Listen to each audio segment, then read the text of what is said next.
स्वागत है आप सभी का मेरे यूट्यूब चैनल पे। दोस्तों, अगर आप लोग 9 फरवरी को एग्ज़ाम देने वाले हैं बायोलॉजी का, तो आप लोग इस वीडियो को पूरा ज़रूर देखिएगा, क्योंकि इस वीडियो में आप लोग को हम बायोलॉजी का जो है वायरल क्वेश्चंस पेपर बता रहा हूँ, ठीक है?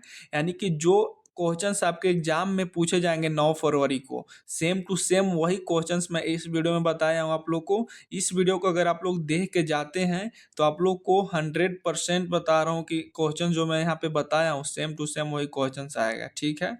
तो इस वीडियो को जरूर आप लोग पूरा देख कर जाइएगा, ठीक? और अभी तक आप लोग मेरे यूट्यूब चैनल को सब्सक्राइब नहीं किए हैं तो जल्दी से आप लोग मेरे यूट्यूब चैनल को सब्सक्राइब करके नोटिफिकेशन को ऑन कर लीजिए, क्योंकि मैं अदर सब्जेक्ट का भी वीडियो अपलोड करूँ तो सबसे पहले आप लोग देख पाएँ, ठीक है? तो चलिए बिना देर के वीडियो को स्टार्ट करते हैं।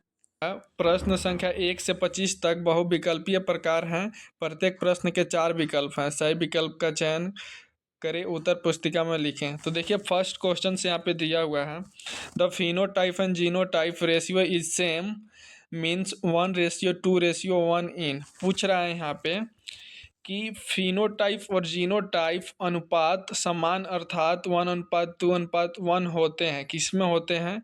तो इसका जो है ना ऑप्शन नंबर सी हो जाएगा। इसका ऑप्शन नंबर सी हो जाएगा, अपूर्ण प्रभाविता में। ठीक है, अगर इसको इंग्लिश में हम बोले तो इनकम्प्लीट डोमिनेंस होगा। ठीक है, दूसरा क्वेश्चन देखिए यहाँ पे आता है, the innermost layer of the microsporangia which nourishes the developing pollen grains. पूछ रहा है यहाँ पे कि लघु बीजाणुधानी की सबसे आंतरिक परत जो विकासशील परागकणों को पोषण प्रदान करती है वह कहलाती है।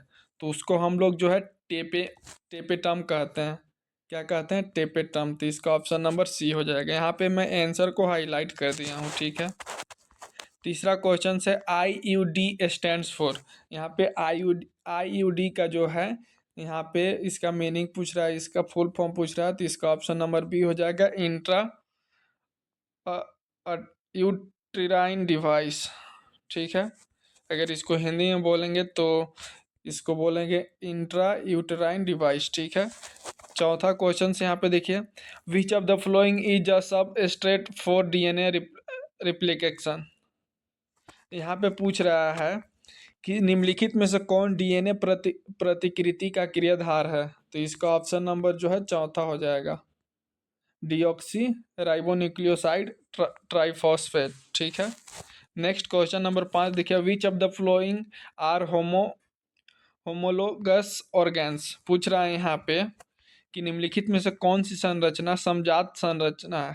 समजात पूछ रहा है।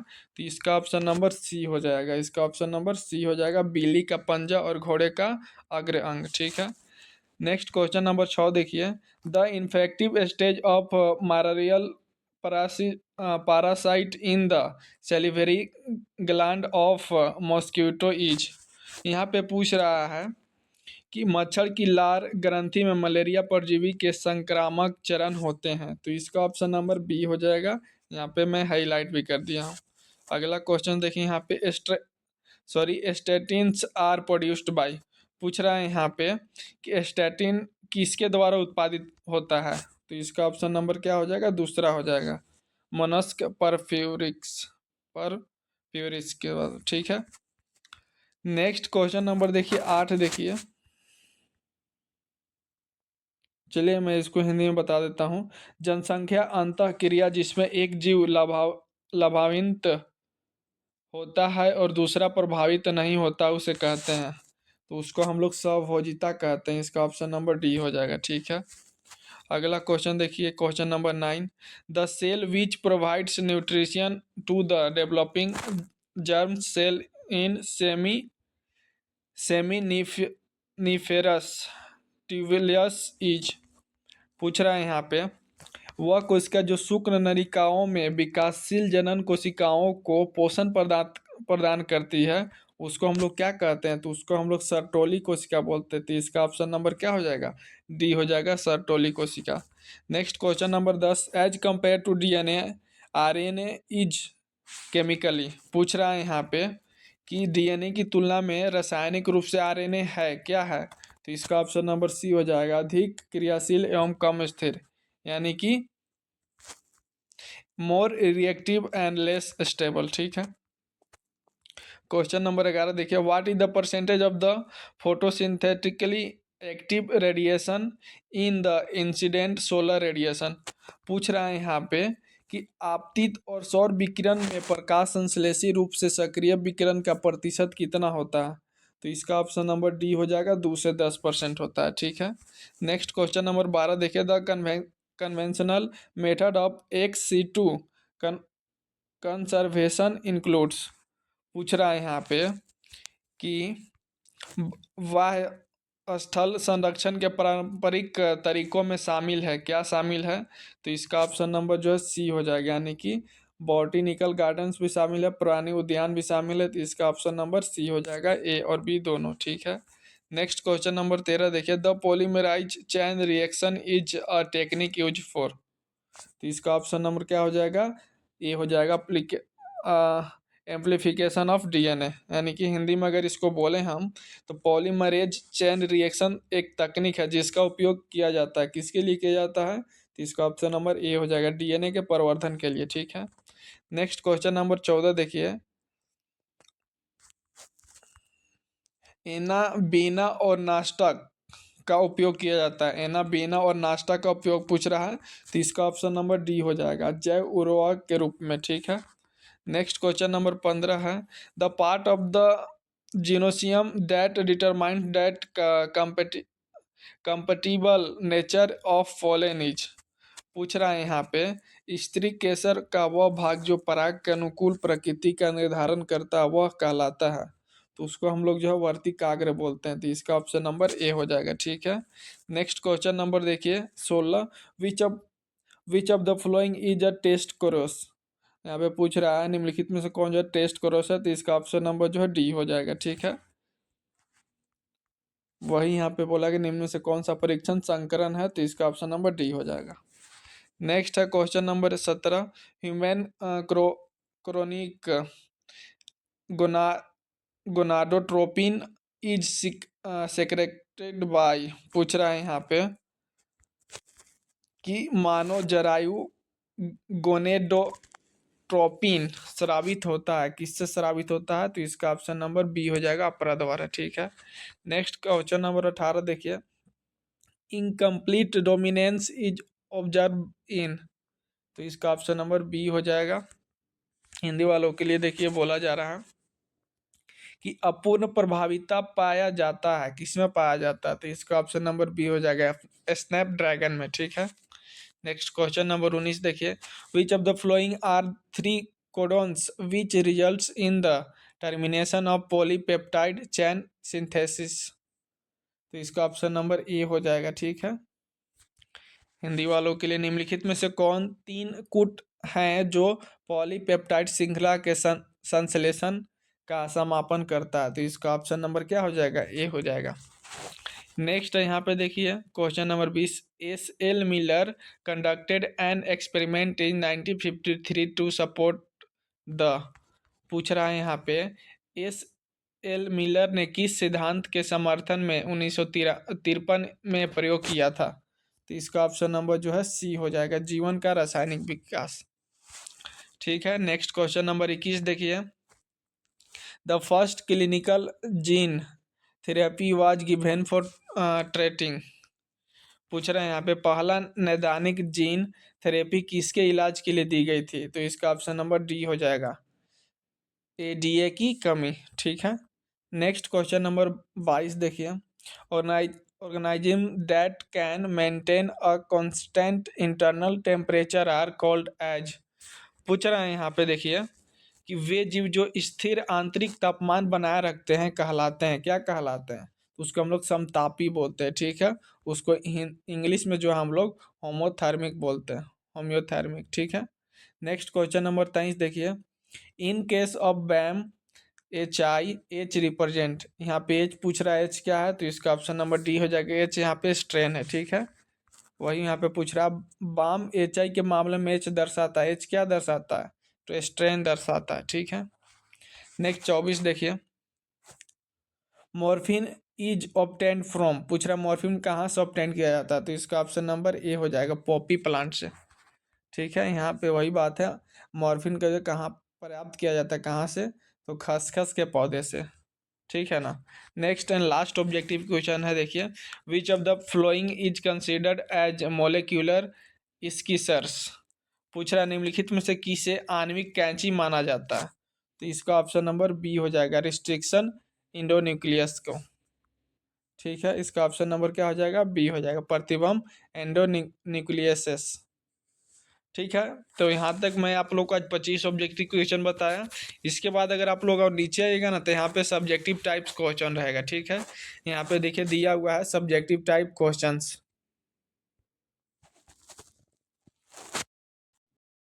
सब्जेक्टिव टाइप्स क्वेश्चन कहने का मतलब कि अब आपको जो है यहाँ पे देखिए एक नंबर यहाँ पे क्वेश्चन दिया हुआ है।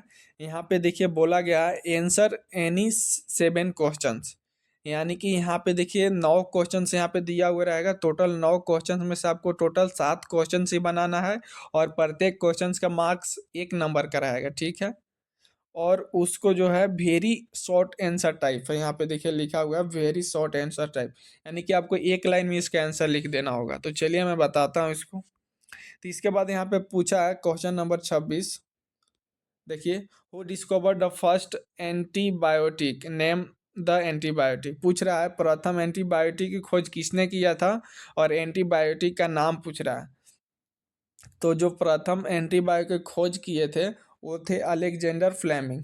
ठीक है, अलेक्जेंडर फ्लेमिंग थे, और जो एंटीबायोटिक का नाम था उसको पेनिसिलिन बोलते हैं हम लोग। क्या बोलते हैं, पेनिसिलिन। ठीक है, पेनिसिलिन। ठीक है, नेक्स्ट क्वेश्चन नंबर आगे बढ़ते हैं। एक लाइन में इसका आंसर देना था जो मैं दे दिया।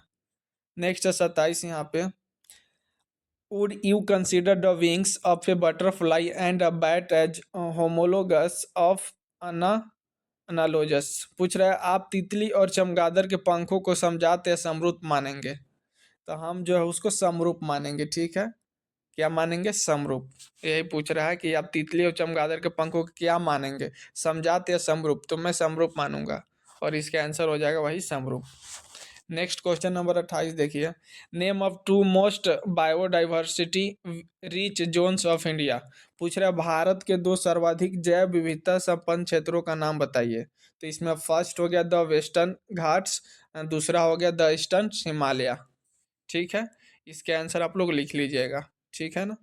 नेक्स्ट क्वेश्चन नंबर 29 देखिए, एक हीमोफीलिया से पीड़ित पुरुष सामान्य होमोजाइगस महिला से विवाह करता है, तो उनकी बेटी की हीमोफीलिया से पीड़ित होने की प्रतिशत संभावना क्या है।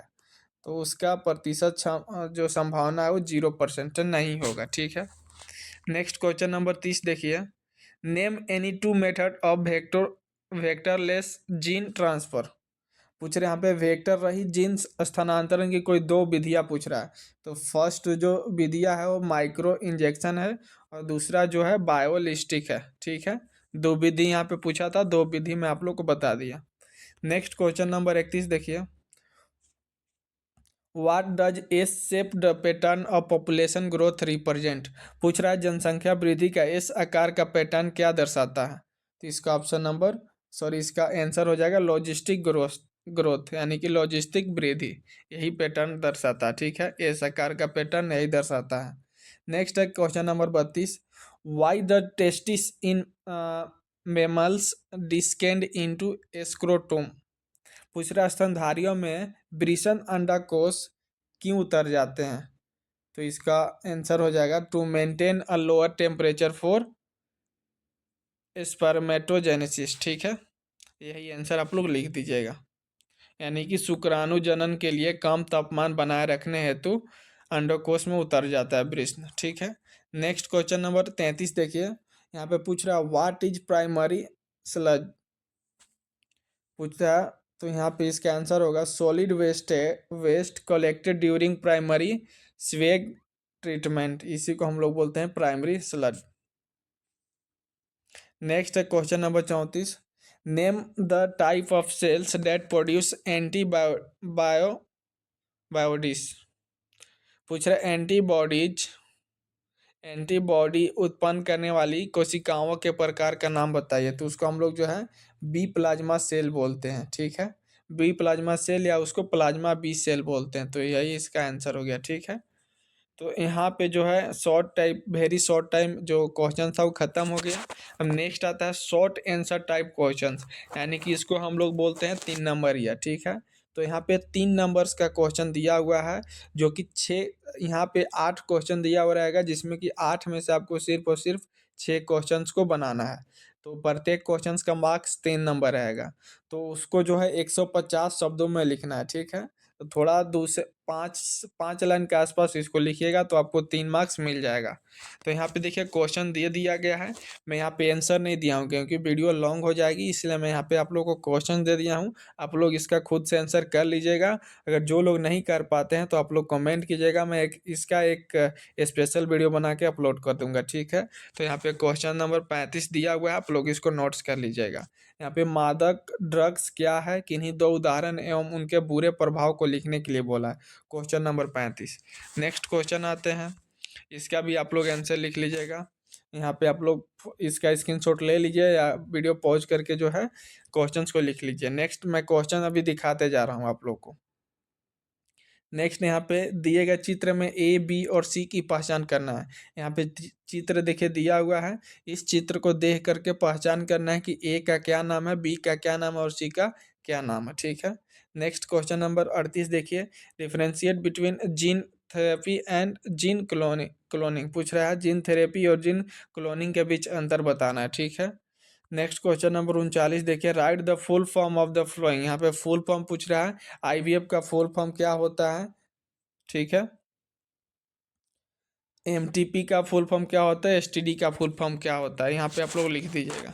नेक्स्ट क्वेश्चन नंबर 40 है, काई प्रोटीन क्या है, उस जीव का नाम बताइए जो इन्हें उत्पन्न करता है। अलग अलग तरीके से लिखे गए क्राई और क्राई का क्या दर्शाता है, तो यहाँ पे इसका आंसर आप लोग लिख दीजिएगा। नेक्स्ट क्वेश्चन नंबर 41 देखिए, जैव भूगोल को परिभाषित करें, विकास के पक्ष में जैव भौगोलिक साक्ष्य का एक उदाहरण दीजिए, ठीक है, दे दीजिएगा आप लोग। नेक्स्ट क्वेश्चन नंबर 42 है, what is biogas, how do microbes play an important role in the production of biogas. पूछ रहा है बायोगैस क्या है, बायो बायोगैस के उत्पादन में कैसे सूक्ष्मजीव महत्वपूर्ण भूमिका का प्रदर्शन करते हैं। तो यहाँ पे लिख देना है, 4 से 5 लाइन आप लोग लिख दीजिएगा। नेक्स्ट सेक्शन सी आता है, सेक्शन सी में जो है लॉन्ग आंसर टाइप क्वेश्चन है, यानी कि इसको हम लोग 5 नंबरिया जिसको बोलते हैं। तो पर देखिए इसमें टोटल आपको 6 क्वेश्चन दिया हुआ रहेगा, किन्हीं 6 में से आपको सिर्फ और सिर्फ 4 क्वेश्चंस को अटेम्प्ट करना है, यानी कि 4 क्वेश्चंस को बनाना है और प्रत्येक क्वेश्चंस का जो मार्क्स रहेगा 5 मार्क्स का रहेगा एक क्वेश्चन, जिसको आप लोग 250 वर्ड में लिखना है आपको, यानी कि 8 से 10 लाइन लिख दीजिएगा तो नंबर मिल जाएगा आपको। तो इसमें देखिए 43 क्वेश्चन नंबर बोला है, what in the gene therapy illustrate using the example of ADA deficiency. पूछ रहा जीन थेरेपी यहाँ पे क्या है, एडीए की कमी का उदाहरण देके समझाना है इसको, ठीक है। नेक्स्ट है यहाँ पे देखिए क्वेश्चन नंबर 44, पराग के विभिन्न कारक क्या है, परागन के विभिन्न कारक क्या है, वायु पराग और कीट परागन वाले पुष्पों के बीच कोई 3 अंतर बताना, ठीक है। क्वेश्चन नंबर 44 आप लोग इसको कर लीजिएगा। नेक्स्ट है 45, यहाँ पे संक्रामक संक्रामक रोगों से आप क्या समझते हैं, जो दो जीवाणु जनित रोगों के नाम, उनके कारक, दो लक्षण तथा उन्हें नियंत्रित करने के तरीकों का वर्णन करना है। नेक्स्ट क्वेश्चन नंबर 45 है, मानव पुरुषों में शुक्राणु जन्म कहाँ होता है, इस प्रक्रिया के चरणों का वर्णन करें, टेस्टोस्टेरोन की भूमिका क्या है, पूछ रहा है, इसको आप लोग नोट से ले लीजिएगा। नेक्स्ट क्वेश्चन नंबर 47 देखिए, जीवाश्म विज्ञान से क्या तात्पर्य है, पक्षी सरीसृपों से विकसित हुए हैं, जीवाश्म विज्ञान उपरोक्त कथन के समर्थन में किस प्रकार साक्ष्य प्रदान करता है, तो आपको लिख देना है सबके बारे में, ठीक है। नेक्स्ट एंड लास्ट क्वेश्चन आपका रहेगा, how was bacterial transformation provide experimentally who has perform this experiment. पूछ रहा है जीवाणु रूपांतरण का प्रयोगात्मक रूप से कैसे सिद्ध किया गया है, यह प्रयोग किसने किया है। तो ये सब आप पढ़े होंगे, आप लोग लिख दीजिएगा। वीडियो थोड़ा ज़्यादा लंबा हो जाती है इसलिए मैं इस वीडियो में नहीं बताया हूँ, ठीक है। और जो इस वीडियो में जितना भी मैं क्वेश्चन बताया हूँ इसमें से लगभग 90% क्वेश्चन जो आपका एग्जाम में आएगा ही आएगा, तो इसको ज़रूर आप लोग पढ़ के जाइएगा। और आप लोग ज़रूर मेरे यूट्यूब चैनल पे पहली बार आए हैं तो आप लोग मेरे यूट्यूब चैनल को सब्सक्राइब कर लीजिएगा, नोटिफिकेशन को ऑन कर लीजिएगा और अपने दोस्तों के पास इस वीडियो को ज़रूर शेयर कीजिएगा। तो चलिए मिलते हैं किसी एक नए वीडियो के साथ, तब तक के लिए जय हिंद, वंदे मातरम।